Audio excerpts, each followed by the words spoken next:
नमस्कार, मी शुभम शिंदे। बुलेटिन मध्ये आपलं स्वागत। आणि बुलेटिनच्या सुरुवातीलाच महत्त्वाची बातमी ती भांडूपमधील लागलेल्या आगीच्या संदर्भातली। भांडूपमधील सनराइज रुग्णालयाला लागलेली आग अजून देखील दुमस्तेत आहे।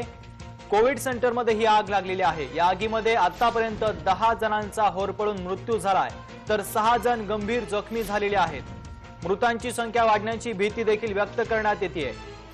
मोठी बातमी आपण पाहताय। रात्री 11च्या सुमारास लागलेली आग अद्याप देखील दुमस्तेच आहे।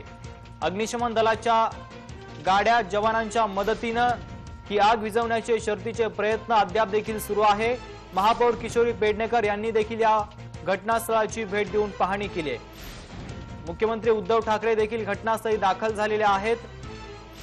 त्यांनी देखील या घटनास्थळाची पाहणी करून मृतांच्या नातेवाईकांना 5 लाख रुपये याची मदत घोषित केलेली आहे। भांडूपमधील ड्रीम मॉलमध्ये लागलेल्या सनराइज रुग्णालयाला रात्री 11च्या सुमारास ही आग लागली होती। या ठिकाणी कोविडचे रुग्ण 50च्या वर उपचार घेत होते। दरम्यान अद्याप देखील ही आग दुमस्तेच आहे। मोठी बातमी आपण पाहताय। भांडूपमधील सनराइज रुग्णालयातील कोविड सेंटरला ही आग लागलेली आहे। मुख्यमंत्री उद्धव ठाकरे यांनी घटनास्थळाची पाहणी देखील केली आहे। या आगीची संपूर्ण चौकशी करण्यात येईल आणि जो दोषी असेल त्याच्यावर योग्य ती कारवाई करण्यात येईल, असं देखील मुख्यमंत्री उद्धव ठाकरेंनी म्हटलंय। मृतांच्या नातेवाईकांना 5 लाख रुपयांची मदत देखील मुख्यमंत्र्यांनी घोषित केलेली आहे। भांडूपमधील सनराइज रुग्णालयाला ही आग लागलेली आहे। या रुग्णालयातील जे कोविड सेंटर होतं त्या कोविड सेंटरमध्ये ही आग लागली आहे। अग्निशमन दलाचे जवान आग विझवण्याचे शर्थीचे प्रयत्न करतायत। कूलिंग ऑपरेशन सध्या या ठिकाणी सुरू आहे।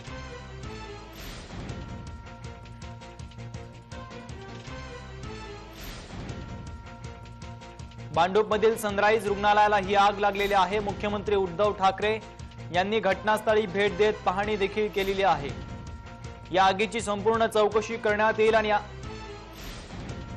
दोषींवर कारवाई करण्याची माहिती देखील मुख्यमंत्री उद्धव ठाकरे यांनी दिली। भांडूपमधील सनराइज रुग्णालयाला ही आग लागलेली आहे। या आगीचे दृश्य आपण टीव्हीच्या पडद्यावरती पाहत आहात। धुराचे लोट देखील आकाशामध्ये जात आहेत। मोठी बातमी आपण पाहताय। भांडूपमधील सनराइज रुग्णालयाला लागलेली आग अद्याप देखील दुमस्तेच आहे। रात्री 11 वाजता ही आग लागलेली होती। ही आग अद्याप देखील दुमस्तेच आहे। अग्निशमन दलाच्या जवानांकडून आगीवर नियंत्रण मिळवण्याचे शर्थीचे प्रयत्न सुरू आहेत। दरम्यान मुंबईच्या महापौर किशोरी पेडणेकर यांनी देखील घटनास्थळाची पाहणी केलेली आहे। मुंबईचे नवे पोलीस आयुक्त हेमंत नगराळे यांनी देखील घटनास्थळी भेट देत पाहणी केली आहे। विधान परिषदेचे विरोधी पक्षनेते प्रवीण दरेकर यांनी देखील घटनास्थळाला भेट देऊन पाहणी केलेली आहे। मुख्यमंत्री उद्धव ठाकरे हे देखील थोड्याच वेळापूर्वी या ठिकाणी दाखल झाले होते। त्यांनी घटनास्थळाची पाहणी केलेली आहे। मृतांच्या नातेवाईकांना प्रत्येकी 5 लाख रुपयांची मदत देखील घोषित करण्यात आली। अग्निशमन दलाच्या जवानांकडून या आगीवर नियंत्रण मिळवण्याचे शर्थीचे प्रयत्न सुरू आहेत। भांडूपमधील सनराइज रुग्णालयाला ही आग लागलेली आहे। या आगीची तीव्रता अतिशय भीषण आणि भयानक आहे। या आगीमध्ये अद्यापपर्यंत 10 जणांचा मृत्यू झालाय, तर 6 जण गंभीर जखमी झालेले आहेत। मृतांची संख्या वाढण्याची भीती देखील व्यक्त करण्यात आली आहे। आताची मोठी बातमी आपण पाहताय। भांडूपमधील सनराइज रुग्णालयाला लागलेली आग अद्यापपर्यंत धुमसतेच आहे। दरम्यान याविषयी अधिक माहिती जाणून घेऊयात। संजय पिळंकर आपले प्रतिनिधी आपल्यासोबत फोन लाईन मधून जोडले गेले आहेत। संजयजी, सध्याची काय परिस्थिती आहे तिथली? एकंदरीत आज आपण पहिल्या आगीची पाहणी करण्यासाठी स्वतः मुख्यमंत्री उद्धव ठाकरे इथे पोहोचले होते। त्यांनी संपूर्ण आगीची पाहणी केली आणि मृतांच्या नातेवाईकांना 5 लाखाची जी मदत त्याची घोषणा सुद्धा त्यांनी केलेली आहे। आता सध्या विरोधी पक्षनेते देवेंद्र फडणवीस तिथे पोहोचलेले आहेत। त्याबरोबर भाजप नेते आशिष शेलार हे सुद्धा त्यांच्या बरोबर आहेत। एकंदरीत ते सुद्धा इथे जागेची पाहणी करत आहेत आणि ही आग कशा पद्धतीने लागली याची चौकशी तर केली जाईल, पण त्याचबरोबर या आगीचं कारण काय आणि दुसरी महत्वाची मध्ये हे जे हॉस्पिटल इथे उभारण्यात आलं होतं, कोविड सेंटर उभारण्यात आलं होतं, त्याचं मागच्या जानेवारी महिन्यामध्ये जेव्हा आपण पाहिलं भंडाऱ्याची जी घटना घडली होती तेव्हा राज्यातील मुंबईतील सर्व हॉस्पिटल फायर ऑडिट करायला सांगितलं होतं। त्याच्यामध्ये या हॉस्पिटलचा जो निकाल आहे त्या फायर ऑडिटचा जो रिपोर्ट होता तो निगेटिव्ह असून सुद्धा त्याला एकंदरीत आपण पाहिलं तर परवानगी देण्यात आली होती आणि म्हणूनच हा एक संशयाचं कारण जे आहे ते आहे आणि याचा मागचा तपास आता केल्यानंतर ही वाहतूक उघड होईल. धन्यवाद संजयजी, तुम्ही दिलेल्या सविस्तर माहितीबद्दल.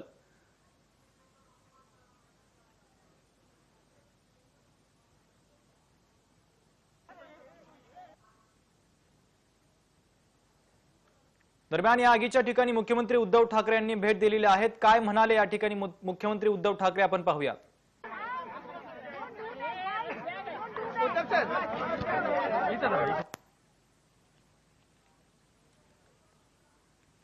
लोगों को सुविधा मिलेगी तो क्या रेलवे लाइन अगर एक बार लग गई तो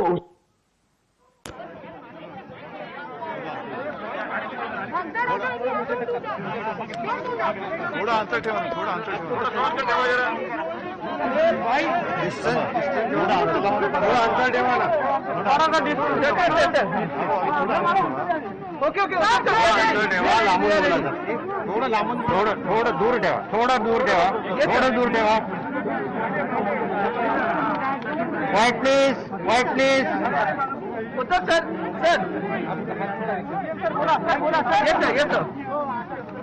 थोड़ा मागे. सर आप यहाँ पर आए हैं, क्या जानकारी दी आपको? फिलहाल स्थिति क्या है?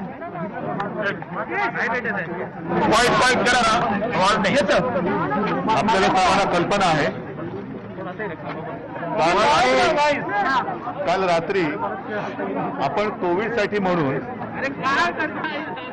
काही ठिकाणी तत्काळ आणि तात्पुरत्या पद्धतीने उपचार व्हावेत म्हणून हॉस्पिटलसाठी परमिशन दिली होती. त्यातलंच एक हे मॉलमध्ये तयार केलं गेलेलं हॉस्पिटल होतं.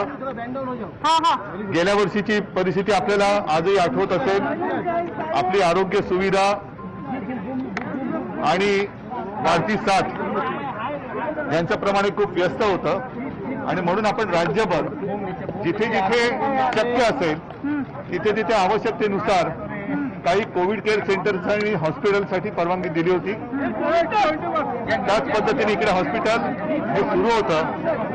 या हॉस्पिटलला तात्पुरती परवानगी होती आणि ती परवानगी येत्या 31 तारखेला संपत होती. दुर्दैवाने आपल्याला हेही माहिती आहे की दुर्दैवाने मला तो तळमजल्यावरील होतं ना, फर्स्ट फ्लोअर, हा तळमजला पहिला मजला, म्हणजे हॉस्पिटलच्या खाली असलेल्या दुकानं असतील काय असेल ते नोंद असेलच. तिथे आग लागली आणि ती आग पसरत वर गेली.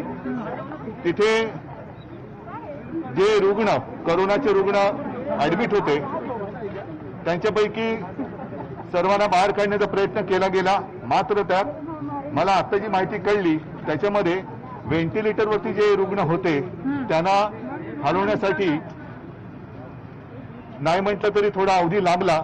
कारण पहिले जे काही हलवू शकत होतो काही जण त्या बाजूला गेले, त्यांना आपण सुटका केली. हॉस्पिटलमध्ये बाकी रुग्ण होते त्यांची सुटका केली आणि व्हेंटिलेटरवरती जे रुग्ण होते त्यांची सुटका करायला थोडासा अवधी लागला आणि दुर्दैवाने त्यांचा मृत्यू झाला. एकूणच काय की अशा दुर्घटना घडल्यानंतर आपण सगळे जागे होतो.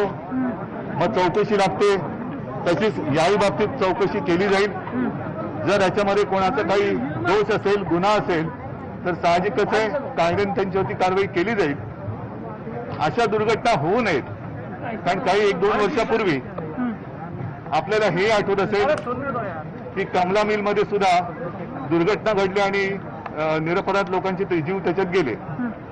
आणि अशा दुर्घटना घडू नयेत म्हणून मधल्या काळामध्ये मी या सूचना सर्व राज्यभर दिलेल्या आहेत की जिथे जिथे अशी आपली हॉस्पिटल्स आहेत, विशेषतः कोविड केअर सेंटर्स जी आपण फील्ड हॉस्पिटल उभी केलेली आहेत, जम्बो फॅसिलिटी म्हणून उभ्या केलेल्या आहेत, त्यांचं स्ट्रक्चरल ऑडिट करा, फायर ऑडिट करा आणि कुठेही दुर्घटना घडणार नाही किंबहुना घडू देऊ नका अशा पद्धतीच्या सक्त सूचना आणि आदेश मी दिलेले आहेत.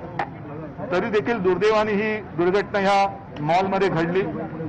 आपल्याला हीही कल्पना आहे की कोरोनाची वाढती साथ लक्षात घेतल्यानंतर आपण मॉल्स आणि सार्वजनिक ठिकाणावरती काही बंधन आणलेली आहेत की लोकांची वर्दळ कमी व्हावी, येणं जाणं कमी व्हावं, अशा पद्धतीने सगळ्या सूचना आपण दिलेल्या आहेत.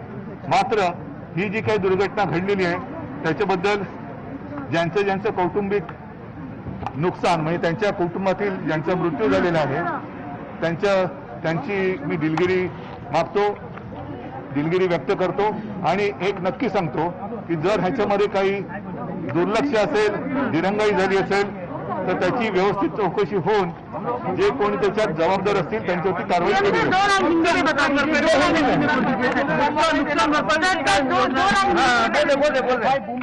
आप सारे लोग जानते हो कल जो यहाँ हादसा हुआ, दुर्घटना हुई, पिछले 1 साल से हम कोरोना से लड़ रहे हैं। पिछले साल जब कोरोना की शुरुआत हुई तो बेड्स नहीं मिल रहे थे, ऑक्सीजन नहीं मिल रहा था, वेंटिलेटर्स नहीं मिल रहे थे, इसलिए हम सारे लोगों ने इकट्ठा होकर कोरोना के साथ लड़ाई करने की शुरुआत की। और लड़ाई करने के लिए आपको ये भी पता है कि जहां भी जरूरत थी वहां हमने टेम्पररी हॉस्पिटल्स के लिए इजाजत दी, क्योंकि देनी पड़ी। फील्ड हॉस्पिटल्स हो या और कौन से हॉल्स हो, वहां हॉस्पिटल के लिए इजाजत देनी पड़ी। वैसी एक टेम्पररी परमिशन इस हॉस्पिटल को दी गई थी। आने वाले 31 तारीख को वो समाप्त होने वाली थी, लेकिन अब आज तारीख 25-26 है, 2-4 दिन पहले ये दुर्घटना हो गई। एक बात मैं जरूर कहूंगा कि अगर इसमें कुछ किसी की गलती होगी या कुछ भी अनदेखी होगी तो कार्रवाई जरूर होगी, लेकिन फिलहाल जिन लोगों का मृत्यु हुआ है सारे परिवार की मैं क्षमा मांगता हूं। फायर ब्रिगेड ने काम जो किया है, अच्छा काम किया है। उन्होंने ज्यादा से ज्यादा जो भी वहां आपत्तिग्रस्त थे उनको बचाने की कोशिश की, लेकिन कुछ लोग जो वेंटिलेटर्स पे थे उनको हम नहीं बचा सके। उनको शायद शिफ्ट करने के लिए ज्यादा कुछ तैयारी की आवश्यकता थी, क्योंकि वेंटिलेटर पर अगर कोई हो तो वेंटिलेटर डिस्कनेक्ट करना चाहिए, नहीं करना चाहिए, बहुत ही मामला गंभीर होता है। और इसलिए जिन लोगों का मृत्यु हुआ, मुझे कहा गया कि उसमें ज्यादा करके वेंटिलेटर पर जो लोग थे उनका मृत्यु हुआ है। फिर से मैं उनके परिवार की माफी मांगता हूं। कॉम्पनसेशन तो जरूर दे देंगे। कॉम्पनसेशन तो फिलहाल जैसे मैंने कहा कि ऐसी कभी कुछ दुर्घटना घटती है तो उसके बाद हम आंखें खुलती है, ऐसी घटना नहीं होनी चाहिए। इसलिए 2 महीने पहले ही मैंने सारे जितने अपने हॉस्पिटल है, आपको याद होगा विदर्भ में एक ऐसी घटना हुई थी और उस वक्त मैंने सब पूरे महाराष्ट्र के जितने सारे हॉस्पिटल्स है उनको सूचना दी है कि शॉर्ट सर्किट हो, वायरिंग, फायर ऑडिट होना चाहिए।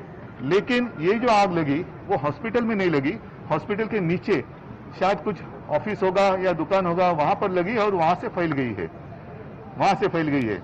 और फिर से मैं एक बार कहता हूं, कोरोना का संकट बढ़ रहा है, उस वक्त भी बढ़ रहा था। अपनी भांडूपच्या ड्रीम मॉल मधील 3ऱ्या मजल्यावरील कोविड सनराईज सेंटरच्या आगीत 10 लोक मृत्युमुखी पडल्यानंतर पुन्हा एकदा शिवसेनेचा काळा आणि बेशरमपणाचा मुंबई महापालिकेतला कारभार उघड्यावर आलेला आहे।